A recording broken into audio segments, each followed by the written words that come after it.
प्रवीण आपका वाराणसी गाइड में स्वागत करता हूँ। आज अभी मैं मनकनका घाट पे हूँ। अब यहाँ से मैं राजघाट तक का वॉकिंग करूँगा और आपको बनारसी घाटों का व्यू दिखाऊँगा। ये अक्टूबर चल रहा है, इस समय हल्का हल्का ठंडा है, मौसम बहुत अच्छा है। इस समय ये टूरिज़्म का टाइम है।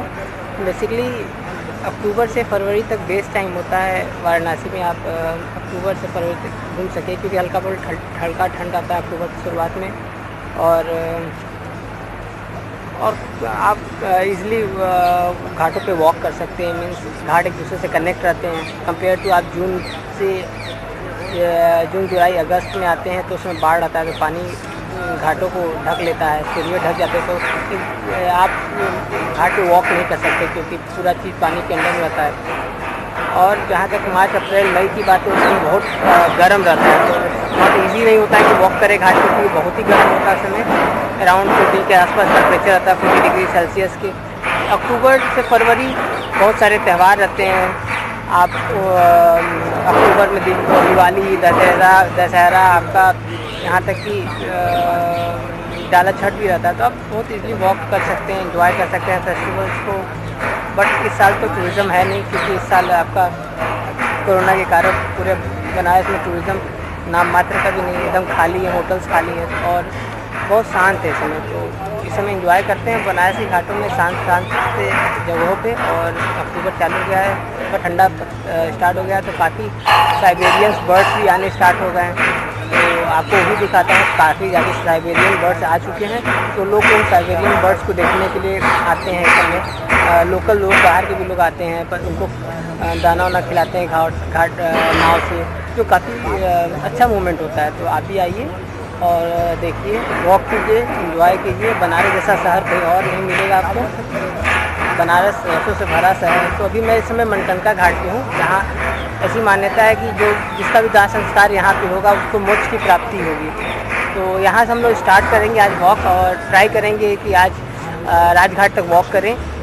इस बीच आपको बहुत सारी चीज़ देखने को मिलेगी, और मैं तो पूरी हिस्ट्री नहीं बताना चाहूँगा क्योंकि बहुत लंबा वीडियो हो जाएगा। तो मोस्टली इंजॉय करते हुए, वॉक करते हुए, चीज़ें देखते हुए चलते हैं। तो लेट्स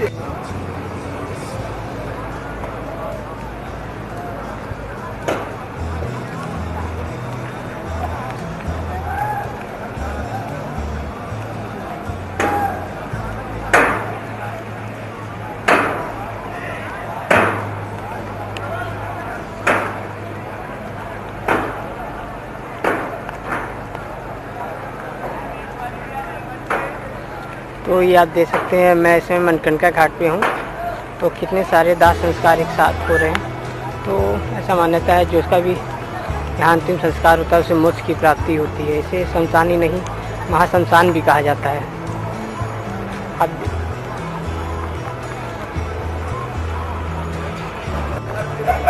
इस समय वाराणसी में विश्वनाथ कॉरिडोर का प्रोजेक्ट चल रहा है, तो काफ़ी चीज़ें अस्त व्यस्त हो गई हैं। तो not easy go to this place because construction work is going on। और क्या कहें, बनारस है, आनंद लीजिए, वॉक कीजिए।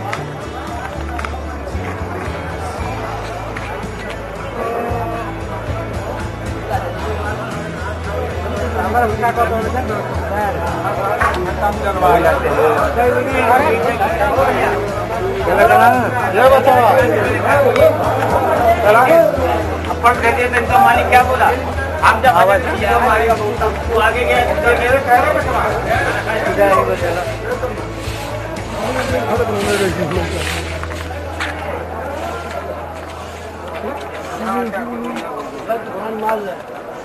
अरे यहाँ से नहीं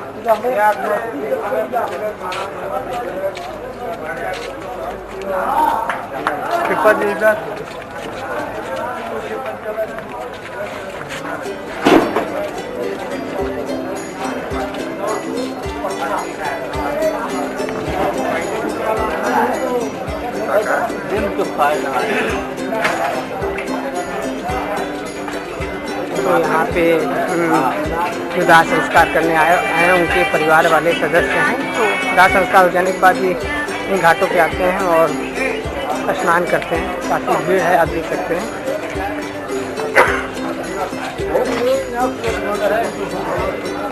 तो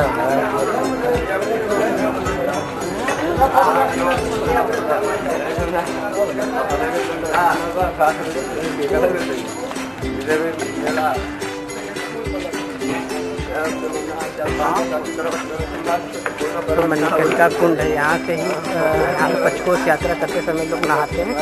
और इसका बहुत सारे वर्णन है आपकी पौराणिक कथाओं में, जो कि मैं कई और विस्तार से बताऊंगा जब एक एक घाट का इतिहास और कथाओं के बारे में बताना होगा तब। फिलहाल वॉक करते हुए ये देखिए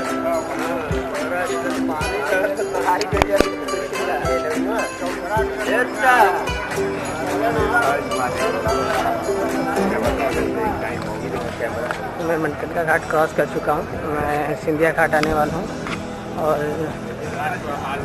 सिंधिया घाट का ही बहुत सारे वही लोग आते हैं मोस्टली। आप देख सकते हैं जो दाह संस्कार करने आए हैं, तो वही लोग यहाँ आते हैं दाह संस्कार करने के बाद स्नान करके और आगे की प्रक्रिया के लिए अपने घर जाना या जहाँ भी व्यवस्था हो उसके तहत।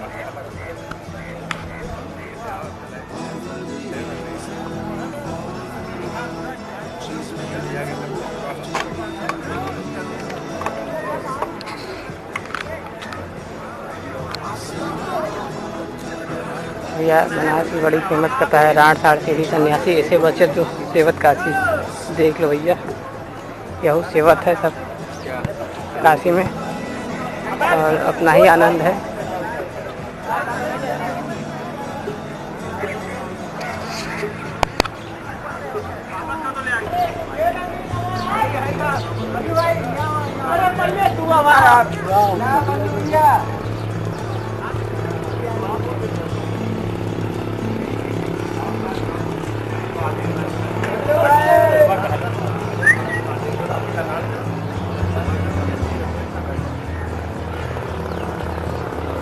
ये देख सकते हैं मैं इस समय गंगा महल घाट पे हूँ। ऊपर देखिए डोलची टंगे हुए हैं बांस में। ये एक्चुअली कार्तिक महीने में जलाया जाता है। बांस के ऊपर डोलची लटका दिया जाता है।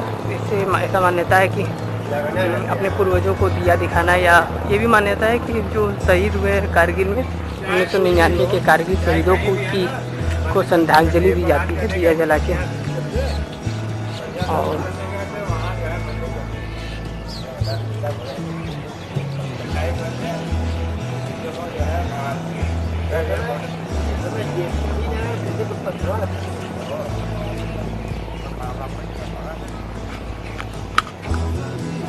तो मैं इस समय भोसले घाट पे हूँ।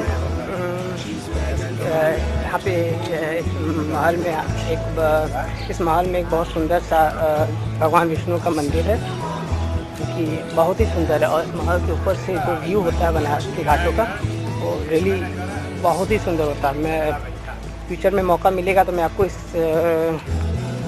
महल के ऊपर बालकनी से आपको बनारस के घाटों का व्यू दिखाऊंगा, क्योंकि रियली अनबिलीवेबल है। क्योंकि बनारस के घाटों का व्यू कुछ हाईएस्ट पोजीशन से आप देखेंगे तो काफ़ी ब्यूटीफुल होता है, काफ़ी सुंदर होता है। और मैं इसमें बनारस के उत्तर कह सकते हैं नॉर्थ साइड में हूँ, उत्तर साइड में हूँ, जो कि उतना इस साइड वाराणसी के इस साइड उत्तर दिशा में, मतलब मणिकर्णिका घाट के पास जो है आपकी घाट है, उतने हलचल आपको यहाँ नहीं मिलेंगे कंपेयर टू आप कह सकते हैं मणिकर्णिका से आपका 80 तक। उधर मणिकर्णिका से 80 घाट तक आपको काफ़ी हलचल मिलेंगे, काफ़ी यात्री मिलेंगे, टूरिज़्म मिलेगा। लेकिन आप मणिकर्णिका घाट से राजघाट की तरफ आएंगे तो आपको उतने ना टूरिज़्म मिलेगा, ना उतना हलचल मिलेगा। मुझे इसलिए लगता है इधर उतना हलचल और टूरिज़्म नहीं है, क्योंकि ये बहुत ही इस पार्ट ऑफ द बनारस से बहुत ही कंजेस्टेड है। प्लस घाट तक पहुंचने के लिए आपको बहुत छोटे गलियों के थ्रू ही आप आ सकते हैं। डायरेक्टली रोड से कनेक्टेड ना होने के कारण भी एक रीज़न आप कह सकते हैं कि इधर के साइड में उतने टूरिज़्म नहीं है, या कह सकते हैं उतने हलचल नहीं है। तब पर भी इधर बहुत सारे स्ट्रक्चर हैं, आर्किटेक्चर है, जो कि देखने में अद्भुत है। और ऐसा भी मान्यता है जो आपका राजघाट है, आर्कियोलॉजिकल सर्वे में पाया गया है कि शुरुआती दौर में वो व्यापार का केंद्र था। तो नाव से जो व्यापार होते थे, कलकत्ता से नाव से जो सामान आते थे, वो आपके राजघाट के आसपास ही मेन केंद्र था, तो वहीं पे व्यापार होता था। तो उधर तो ये भी कह सकते हैं कि राजघाट से स्टार्ट हुआ डेवलपमेंट, जो कि आज 80 और 80 के आगे तक निकल चुका है, और बहुत सारी चीज़ें हैं। तो मैं लगभग इस समय आपका पंचगंगा घाट पहुंचने वाला हूं, और पंचगंगा घाट का अपना ही महत्व है। ऐसा माना जाता है कि वहाँ पे 5 नदियाँ जो हैं अदृश्य रूप में बहती हैं, मिलती हैं, संगम है कह सकते हैं। तो जो बनारस में आते हैं, ऐसे मान्यता है, उनको 5 घाटों पे नहाना चाहिए। उसमें से एक पंचगंगा घाट की भी है। तो लोग वहाँ आते हैं, यात्री जो आते हैं वो नहाते हैं, अपना दर्शन पूजा करना ये सब। और ऐसा भी है कि पंचगंगा घाट पे एक बेनी माधव जी का मंदिर है। ऐसा मान्यता है कि यहाँ पे भी लोग काफ़ी, हालांकि वो मंदिर अब बहुत छोटा रह गया है, क्योंकि औरंगजेब के दौर में उसने तोड़वा के यहाँ पे मस्जिद, आलमगीर मस्जिद का निर्माण करवा दिया है।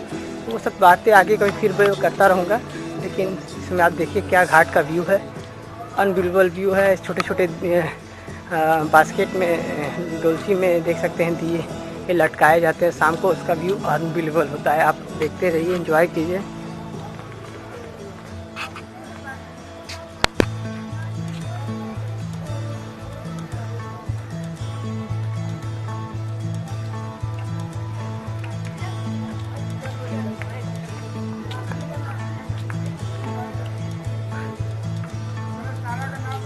तो ये बनारस का पंचगंगा घाट, यहाँ देख सकते हैं कितना शांत है, उतनी हलचल नहीं है। और ये जब शाम को इसमें दिए जलाए जाते हैं तो बहुत ही सुंदर दृश्य होता है।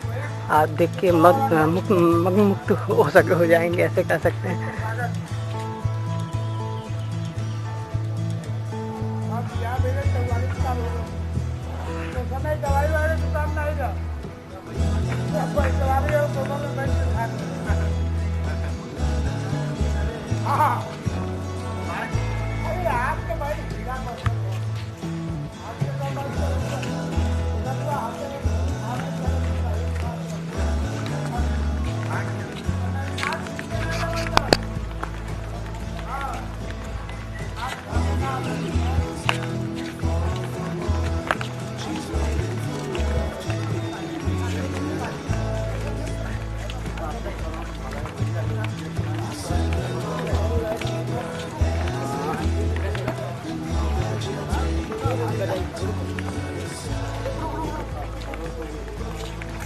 हेलो, क्या बोल रहे हो?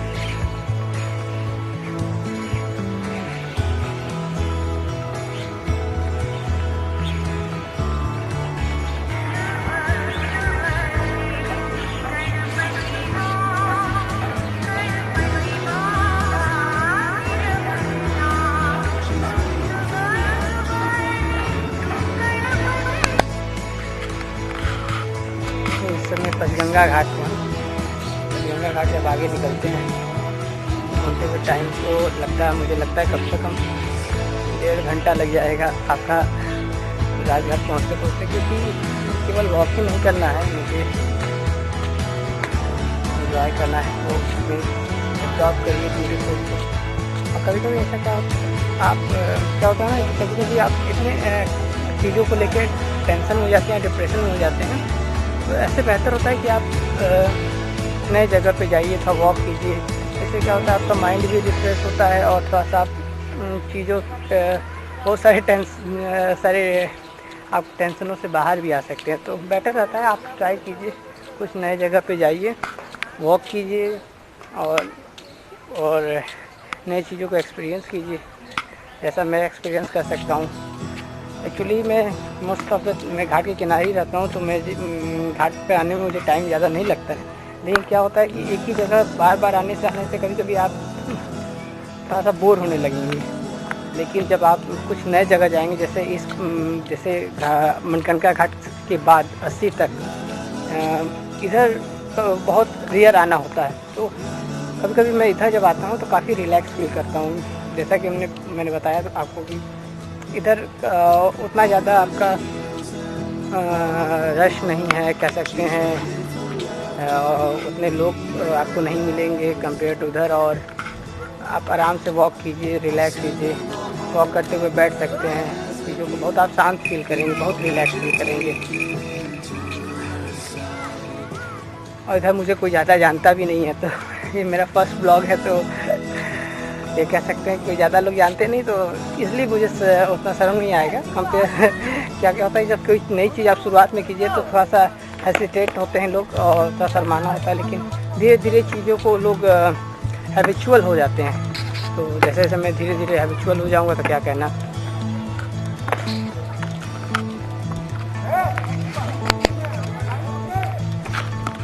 और मैं क्या कहूँ, 2014 के बाद से जो मोदी जी ने स्वच्छ भारत अभियान का शुरुआत किया, मैं ऑनेस्टली कहता हूँ कि वाराणसी में आपका बहुत ऊपर लेवल की नहीं कर सकते, लेकिन कह सकते हैं कि घाटों की सफाई काफ़ी, कह सकते हैं 90% तक इम्प्रूव हो गई है। मैं कहता हूँ, मैं गंगा जी की बात नहीं कहता, मैं घाटों की बात कर रहा हूँ, सीढ़ियों की बात कर रहा हूँ। क्योंकि ये कह सकता हूँ कि मोदी जी के आने के बाद घाटों पे 3-4 बार झाड़ू लगता है, साफ़ सफाई होता है, और लोगों के अंदर अब अवेयरनेस भी आ रहा है कि घाटों की सफाई गंगा जी की सफाई होने से कहीं ना कहीं गंगा जी की भी सफाई होती है। क्योंकि आप घाट पे जो कूड़ा फैलाएंगे वो कहीं ना कहीं वो नदी में ही जाता है। तो इससे ये एक सबसे बड़ी अच्छी चीज़ हुई है कि 2014 के बाद से घाटों की सफाई काफ़ी होने लगी है। 2-3 बार झाड़ू लगते हैं, लोग भी अब कूड़ों को डायरेक्ट गंगा जी में नहीं डालते हैं, प्लास्टिकों को नहीं डालते हैं। और कई बार मैंने ऐसे भी लोगों को देखा है कि जो भी पूजा पाठ की सामग्री होती है वो केवल गंगा जी में टच करा के वो किनारे रख देते हैं, जो कि सेम डे जो साफ़ सफाई करने वाले हैं तो उठा के उसको व्यवस्थित कर देते हैं। तो ऐसा बहुत अच्छी चीज़ की शुरुआत हुई है कि घाटों पे सफाई की अवेयरनेस लोगों के अंदर आई है, घाट की, गंगा जी की। हालांकि अभी मैं ये नहीं कह सकता कि पूरा ही साफ़ हो गया। हाँ, ये टाइम लगेगा, इम्प्रूवमेंट हो, ये डे बाय डे इम्प्रूव होगा। और लोगों ये तभी पॉसिबल है जब लोग खुद अपने अंदर इम्प्लीमेंट करें, लोग रियलाइज़ करें कि कहीं ना कहीं उनका योगदान है गंगा जी के पोल्यूटेड होने में। तो कहीं ना कहीं आप कह सकते हैं कि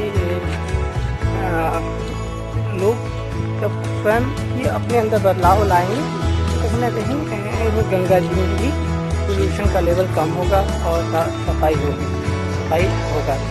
और ये अपना अपना मत हो सकता है कि कौन कितना पोल्यूशन, लोग कितना पोल्यूशन करते हैं, कि इंडस्ट्रीज कितनी पोल्यूशन फैलाती है। लेकिन कहीं ना कहीं से शुरुआत तो होनी चाहिए, और ये बहुत अच्छी शुरुआत हुई है सफाई को लेकर।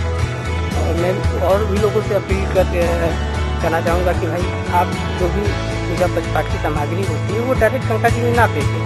आपको अपनी जो परंपरा है, प्रथा है, संस्कृति है, कह सकते हैं, ट्राई कीजिए कि आप उसको गंगा जी में टच कराएं और किनारे घाट पे रख दें। इससे क्या होगा कि आप गंगा जी को पोल्यूट करेंगे, गंगा जी भी साफ रहेंगी और आपकी जो आस्था और विश्वास है वो भी कायम रहेगा। तो कहीं ना कहीं से तो ये शुरुआत करना पड़ेगा, और मैं आशा करता हूँ आप करेंगे इसे, और धीरे धीरे चीज़ें बदलती रहेंगी। जैसे जैसे समय आगे आएगा, टेक्नोलॉजी आएगी, चीज़ें पोल्यूशन से क्लीन होती, गंगा जी भी क्लीन होती जाएंगी।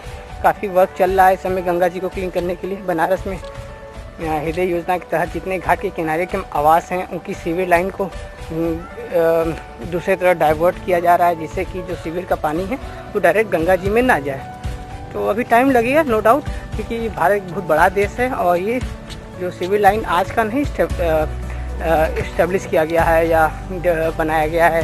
ये सन 1837 के दौर में जब जेम्स प्रिंस ब्रिटेन से इंडिया आए थे, उनका काम था जो सिक्कों की ढलैया होती थी मिंट हाउस में, बनारस में एक मिंट हाउस है जहाँ सिक्कों की ढलैया होती थी।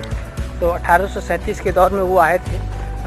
उस समय जब वो आए थे तो वो बनारस से में कह सकते वो घुमक्कड़ी हो गए थे, बनारसी हो गए थे। तो उनको इतना पसंद आया। तो वही एक फर्स्ट पर्सन है जिन्होंने बनारस का नक्शा बनाया, मैप बनाया और सिविल लाइन की भी सिविल लाइन पानी का इस्टेब्लिशमेंट उनके ही द्वारा ऐसा कर सकते किया गया है।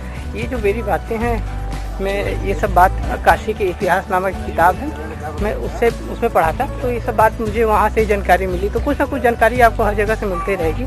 तो मैं इस समय और क्या कहूँ, मैं इस समय गाय घाट आ गया हूँ और गाय घाट पे भैया यहाँ भगवान शिव की बहुत ही अद्भुत ही अविश्वसनीय और शिवलिंग है, जिसे मैं आपको दर्शन कराने जा रहा हूँ। आप दर्शन कीजिए शिवलिंग की और नंदी भगवान की शिवलिंग की दर्शन कीजिए। और हनुमान जी तो यहाँ उपस्थित हैं, ये भी देख सकते हैं।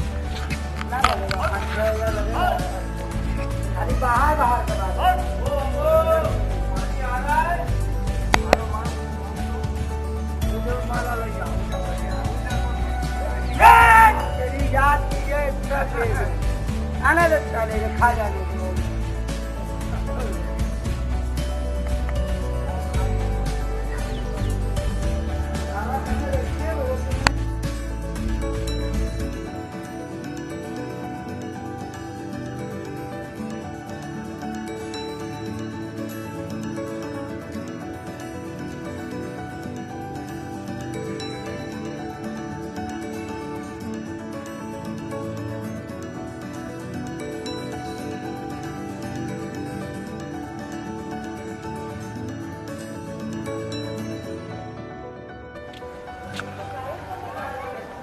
तो मैं गाय घाट पहुंच चुका हूँ।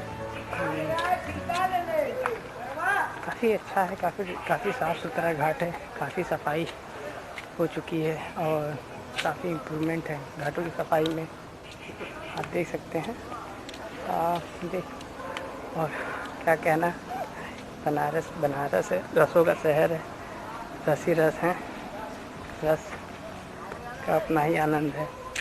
तो मैं इसमें गाय घाट पे हूँ और आप देख सकते हैं नंदी का ये विशाल मूर्ति बहुत ही बड़ा है। आपको पूरे बनारस के घाटों में एकमात्र ऐसा ही नंदी की मात्र ऐसा ही है, ये जगह है जहाँ बहुत ही विशाल नंदी जी की मूर्ति स्थापित है।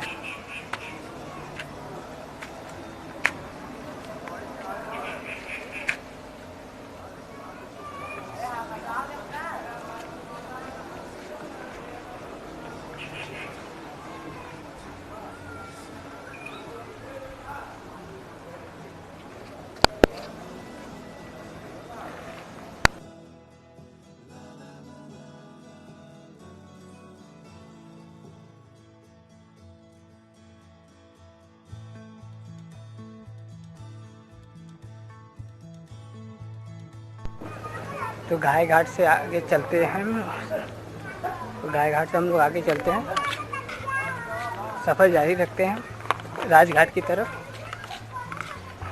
और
के बारे में डर तो बना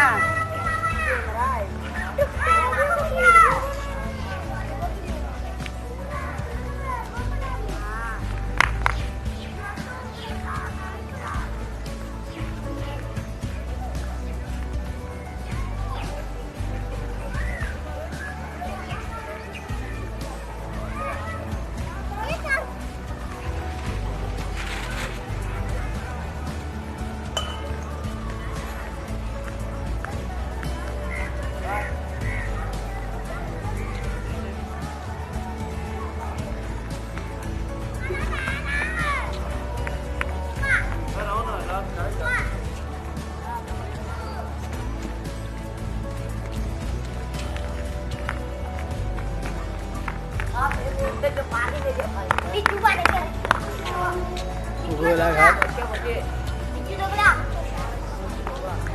अब मैं आपको एक जगह दिखाने वाला हूँ जो कि मिर्ज़ापुर। आप लोगों ने यदि मिर्ज़ापुर सीरीज़ देखी होगी, वेब सीरीज़ जो कि अमेज़ॉन पे आ रहा है, तो आपको पता होगा कि उसमें एक सीन है जो कि बनारस में शूटिंग हुई है जिस सीन का। यदि आपको याद हो और यदि आपने मिर्ज़ापुर देखी हो, वो सीन आपको याद हो, तो आप हमें ज़रूर कमेंट करें हमारे बॉक्स में। ये आप देख सकते हैं, यही वो जगह है जहाँ पे मिर्ज़ापुर का एक पार्ट की शूटिंग हुई है। उस पार्ट में मैं आपको इतना बता सकता हूँ कि हाँ, वो आपके गोलू भैया बर्फ़ी बेचने यहीं आते हैं, जो कि मिर्ज़ापुर के में ये शो किया है कि ये मऊ है, लेकिन ये बनारस का सीन था, इसी घाट का सीन था, इसी हवेली में ये शूटिंग की गई है मिर्ज़ापुर की, जिसमें रात में अटैक भी करते हैं। गोलू भैया का सीन बहुत बढ़िया इस वेब सीरीज़ है, और उसका एक सीन इसी जगह पे लिया गया है। हालांकि यहाँ पे काफ़ी मूवी की शूटिंग हो चुकी है इस जगह पे, लेकिन यदि आप देखें मिर्ज़ापुर और मिर्ज़ापुर के वेब सीरीज़ में यहाँ का आपको दृश्य याद है, तो आप ज़रूर कमेंट करके दीजिए, बताइए। और ये गलत बात है कि यहाँ पे शूटिंग करके वो मऊ को बताते हैं, क्योंकि कहीं ना कहीं सही नहीं है। लेकिन ठीक है भाई, वेब सीरीज़ है, वो उसको रियलिटी में ना मान लीजिए या जो भी कही।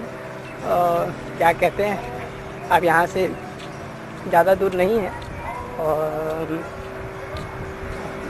अच्छा है, मौसम काफ़ी अच्छा है। थोड़ा धूप बहुत लाइट है, तो काफ़ी नहीं है, और हमें लगता आप धूप काफ़ी नहीं है, ठीक है।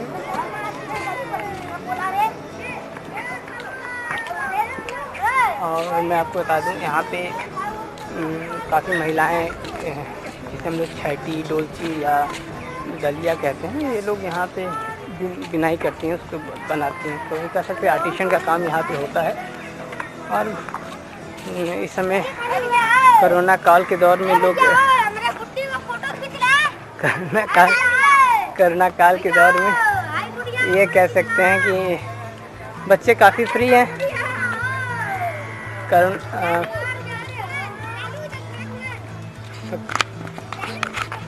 कोरोना काल में ये कह सकते हैं कि बच्चे काफ़ी फ्री हैं, तो वो लोग क्या कर रहे हैं, घाट पे आके पतंग उड़ाना और क्रिकेट खेलना। तो अभी हालांकि उतना भी टाइम नहीं हुआ है, धीरे धीरे जैसे ही 4, साढ़े 4, 5 बजे क्रॉस करेगा, उस समय काफ़ी बच्चे सब घाट पे आ जाते हैं और क्रिकेट मैच का आनंद लेते हैं।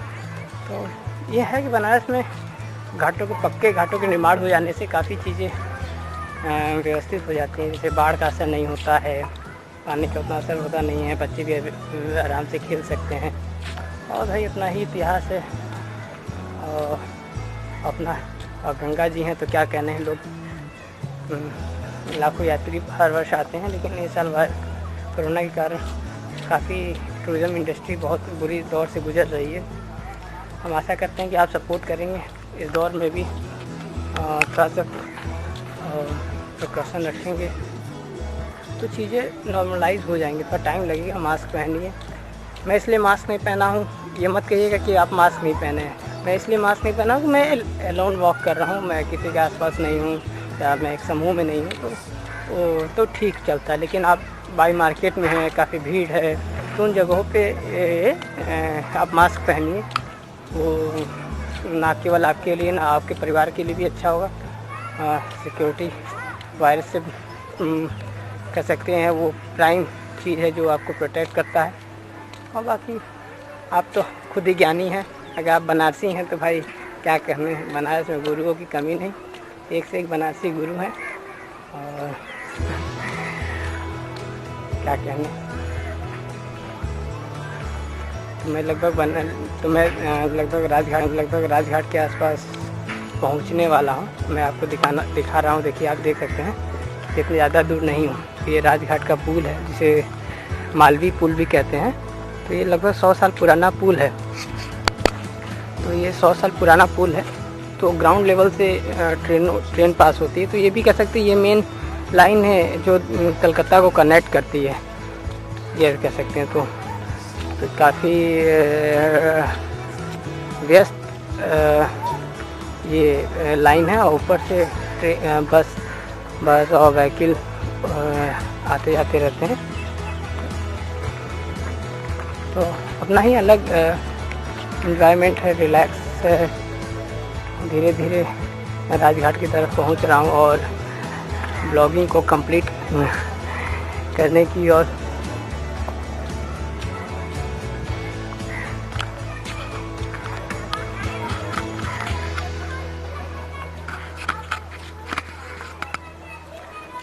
तो हम लोग तो राजघाट पहुंच के हम लोग चाय पियेंगे और देखते हैं कुछ खाने को होता है। हालांकि भूख तो लग ही गया है, लेकिन लाइट ही खाएंगे, कुछ ज़्यादा खास खाना ज़्यादा नहीं। और बनारसी हूँ तो बनारस में चाय और पान का नाम ना लिया जाए तो मज़ा ही कम है, बेकार है। तो चाय और पान का मज़ा लेने का, पान तो मैं खाता नहीं, लेकिन हाँ ये है चाय का ज़रूर एंजॉयमेंट करेंगे।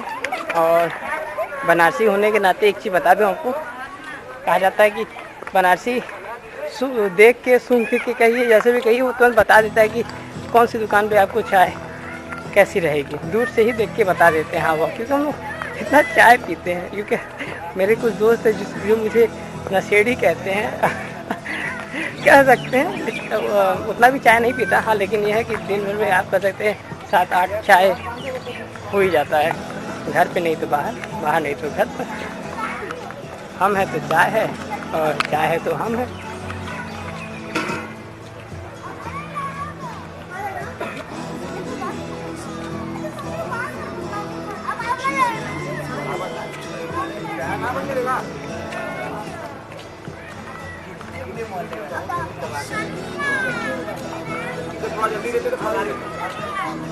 वैसे एक चीज़ बता दूँ आपको, बनारस में चाय बहुत अच्छी मिलती है। पूर्वे में जिसे कुल्हड़ भी कहते हैं, तो कुल्हड़ में पीजिए, पूर्वे में पीजिए।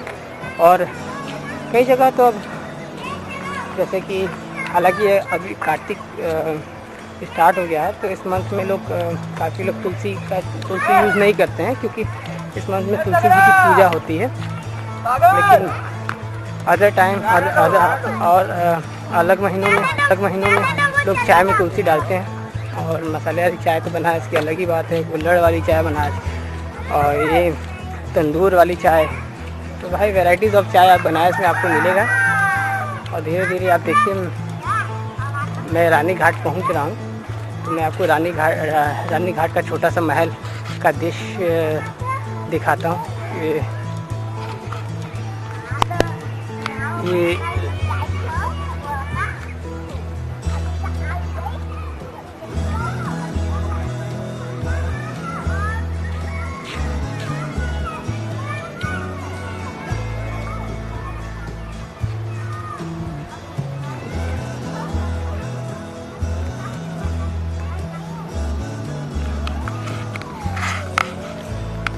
था रानी घाट। तो ये जो रानी महल है, ये लखनऊ की रानी थी, साहिबा बानो या साहिबा कुछ करके, उन्होंने ही इसका निर्माण कराया था 1937 में शायद, मैं श्योर नहीं हूँ।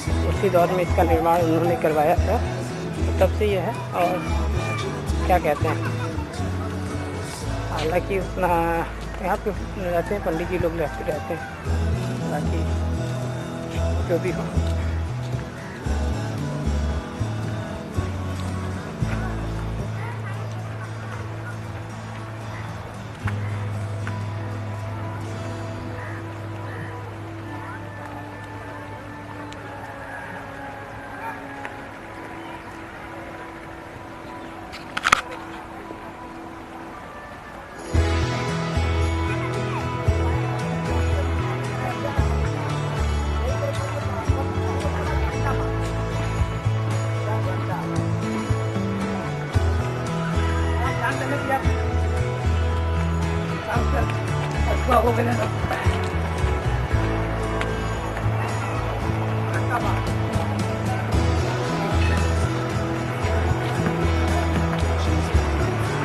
देख सकते हैं, मैं इस समय राजघाट आ गया हूँ।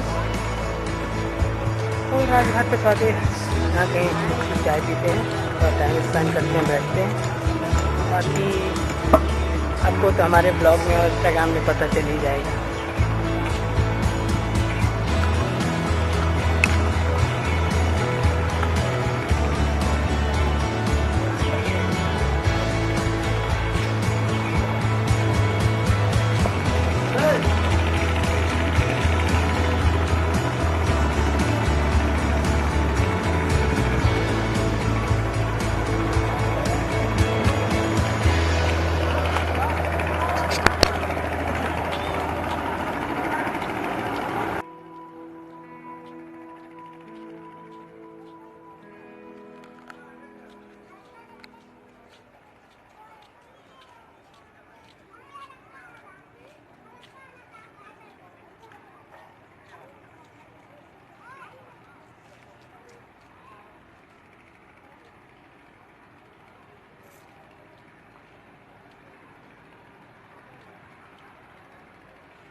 वो दिखा दे ले याद दे इतना बड़ा क्या बड़ा। तो आज के इस वीडियो के लिए इतना ही। मैं आशा करता हूँ मुझे आपको ये वीडियो अच्छा लगा होगा और आप लाइक शेयर कमेंट ज़रूर करें। और जाने से पहले मैं आपको एक चीज़ दिखा दूँ कि पीछे आप देख सकते हैं पुल के ग्राउंड फ्लोर से मालगाड़ी क्रॉस कर रही है। हालांकि उतना क्लियर नहीं आएगा क्योंकि थोड़ा मैं दूर हूँ और इस कैम से उतना क्लियर आता नहीं है, तब भी आप देख सकते हैं। और नेक्स्ट वीडियो मैं ट्राई करूँगा आपको 80 से राजघाट, नहीं तो 80 से दशाश्वमेध टिक्का बनाऊँ और उसमें आपको घाट का व्यू और बनारस में हो रही चीज़ों का व्यू दिखाऊँ। तो बस आज के लिए इतना ही। Thank you.